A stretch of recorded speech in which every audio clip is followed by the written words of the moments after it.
Thanks for tuning back in. I'm Tommy Campbell, still bald, still in my basement, and still laughing at the lock her up guy pretending he never said something that is so Donald Trump it's like Santa trying to convince us he never said ho ho ho. For the first time, President Biden has called Donald Trump a convicted felon, sending the right wing into meltdown, even though he's just saying exactly what he is. But we're the snowflakes. Lauren Boebert had a debate performance that could be the end of her. I'll be breaking down the breakdowns, getting into Lauren's Beetlejuice confrontation, taking a quick comical look at the 5 crazy candidates hoping to zip tie Handy Bobo in the Republican primary election for Colorado's 4th congressional district. But the crazy starts with this. Right now, today, we should be voting to impeach Joe Biden because of the invasion in the United States. Oh, but no, none of that is happening up here in Washington, D.C., because Republicans continually have their head up their ass and can't figure out how to actually use the power that the people gave us. This is a new time in America, and I am so fed up, Steve. I am so fed up. I am so sick of it because I know people at home are sick of it. People are sick and tired of a feckless, useless Republican Party that never does a damn thing to stop any of this. They just sit in the boat and row along with the Democrats and row. I'm sorry, I wish I could throw a bag over her voice. I don't think Republicans are rowing along with the Democrats when they block them at every opportunity. They're not rowing, they're throwing the oars overboard, shooting holes in the canoe, and then complaining about the speed it's moving at. The entire Republican Party is hell-bent on wasting money and time while going all in for a criminal. Imagine being this crazy. The Jewish space lasers lady with mortadella meat stump feet doesn't even consider someone that spent over 54 years at the National Institute of Allergy and Infectious Diseases and served under 7 presidents is a doctor, and she thinks she's the sane one in their party. They all have their heads up their bottoms. Trump supporters are driving their flag-covered buses into polls, and Republicans are happily taking their clown car off the cliff. Idiocracy is here, folks. Thanks for taking in this bald comedian's take on things. Please join the best subscribers on YouTube while I blast the latest and stupid and more. On the anniversary of D-Day, I'd like to remind everybody that just because I called the troops losers and suckers, faked bone spurs to dodge the draft, and mocked John McCain for being captured doesn't mean I don't think the Army is terrific. This is really cool. We're not going to do that. You had plenty of time to answer the question. You chose not to. Sure. That's fine. I just want to make sure. I'll have more time. And you have Don't apologized for the theater incident. I certainly have. And I just want to make sure. Did you apologize for the behavior that went on with you and your date or the vaping, Kyle, or did you apologize, or pardon me, or did you apologize for lying to voters about what you did that night and the disrespect that you showed to service workers that night? What specifically were you apologizing for? I don't believe there was disrespect. There were things that were absolutely taken out of context. There's video of your interactions with service workers. I'm asking. Right. Are you apologizing for the lying to voters that I or flipped someone off, and I did not. So, I mean, I think it's been very mischaracterized. Zero remorse for her behavior. She did flip off an usher and tried to flip this all on Kyle Clark, who does an incredible job pressing her and others. I'm apologizing for you, Kyle Clark, getting footage and releasing that.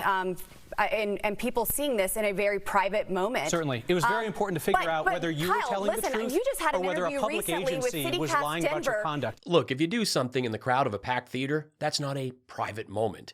He didn't hack your Ring camera or put a secret one inside Jason Boebert's No Questions Wood Shack off the 36. You told a State House colleague who had lost his son in the Aurora Theater shooting that he needed to let go of his son's murder. You called a legislator of color buckwheat during a floor debate. You suggested that people with disabilities are like people who took the risk of running with the bulls in Pamplona. And you suggested that Miss Boebert dresses like a prostitute. Do you regret saying any of those things? And why do you talk to people like that? Kyle, thank you for the question. Most people know that I'm a straight, no-nonsense conservative. All right, so a no-nonsense conservative means the disabled are nonsense, you can be racist, and parents of victims need to stop mourning. Do you regret saying that Ms. Boebert, a sitting congresswoman, dresses like a prostitute? So, allow me to explain. I have 5 daughters, okay? I raised 5 daughters. And I'll tell you what, women, in my humble opinion, particularly if they're a congresswoman, need to dress respectfully and professionally. Okay, there's times when we've been on the campaign trail. Thank you. That's time. Ms. Boebert, would you like to quickly respond to Mr. Holtorf's dress code for women?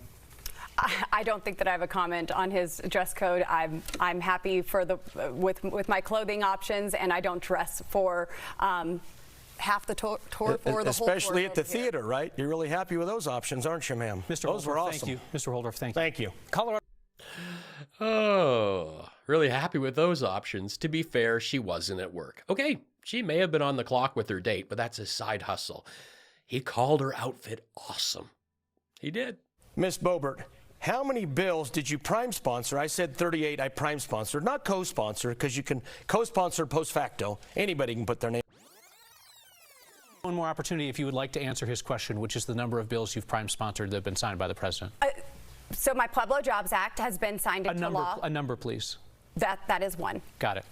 You don't waffle on if you have a good answer. She dodged it, but again, Kyle Clark did a fantastic job and brought it back. 1. Didn't let her get away with it. 1. Made her admit it.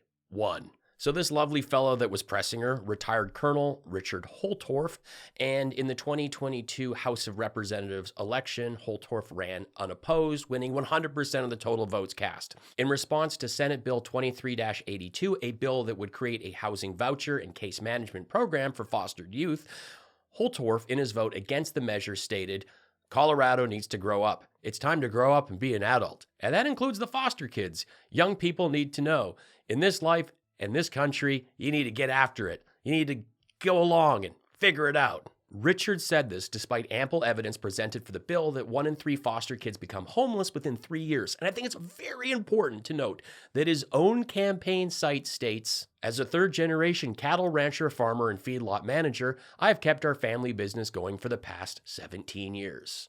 Oh, that's nice. You know who doesn't have land in a family business passed on to them? Foster kids. You need to go along and figure it out. It's always these people that had a leg up that are trying to put their foot down on others.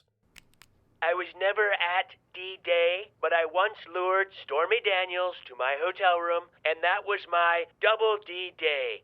So much bigger than Melania's little foreign pair. Cost me a lot, though, as you know. This is really cool. You resigned your position as House Minority Leader after your drunk driving arrest surfaced this year. And my question is not about what you did while drunk, which for anybody who missed it was speeding up I-25 at 90 miles per hour so fast a trooper thought that you were trying to race him. Then you reached for your gun during the traffic stop. You asked the trooper to call the State Patrol's lobbyist. Then you asked him to keep the arrest out of the media. My question to you is about what you did while sober. You did not disclose your drunk driving arrest to your Republican colleagues when they were considering you for leader and electing you. Yeah. What does that tell voters about your judgment? Okay, that is the most savage lead-in to a question ever. Ever. Was it a mistake not to tell your colleagues when they were considering you for leader, knowing that you had something so big and embarrassing in your recent past? Yeah, I don't think so. I mean, this happened, at a time that was, this was before even we had theater incidents or anything else that was embarrassing to folks. And so, no. He was first elected to the State House in 2021 and served as House Minority Leader for the 2022 session, but stepped down after it came to light he'd been charged for speeding, driving under the influence, and being in possession of a firearm while intoxicated. It's the party of law and order. He was on probation and barred from carrying a weapon until this month. So another drinker with a lead foot and a gun is back on the road and going for a position in government. Drunk guy with the gun doing 90 is pretty dangerous. Now, be honest, if we're pitting two things against each other that they both tried to cover up, if we're talking about embarrassing, which one is worse? Let me know your thoughts in the comments, and as always, please keep them clean so I can see them. Knowing what you know now, would you vote the same way that Ms. Boebert voted then to overturn the 2020 election results? And I'm going to start with Ms. Boebert. Knowing what you know now versus what you know then, would you change that vote or would you vote the same way? Please just a yes or no so we can get to everybody. See? Gave her a chance. Still clueless. So are some others like Deborah Flora, radio host and director of public policy with lobbyist Salem Radio and the founder of Parents United America. She is for a federal ban on abortion. Peter Yu, second-generation immigrant, ran for office 3 times, didn't work out. Successful bank executive, one of the only candidates that doesn't mention guns or God, so I give him heaps of points for that. He's a yes to Ukraine aid, a no to federal abortion bans, but he's against birthright citizenship. In fact, everyone except Holtorf want to get rid of the 14th Amendment and end birthright citizenship.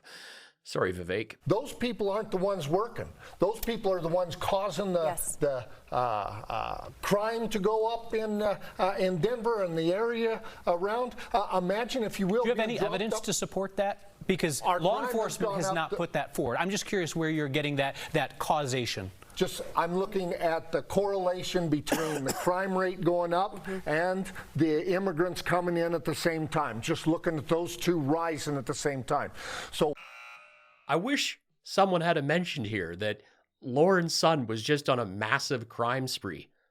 Not an illegal immigrant. Sonnenberg failed to disclose his ownership of 5 companies and more than 5,000 acres of land holdings, which he spent more than $1.5 million acquiring, despite the requirement to file a personal financial disclosure every year of his decade-plus time in the legislature. Sonnenberg never declared his interest in any of these assets. Thank you. I see every tip from pennies to dollars. They are hugely appreciated and help make this show possible.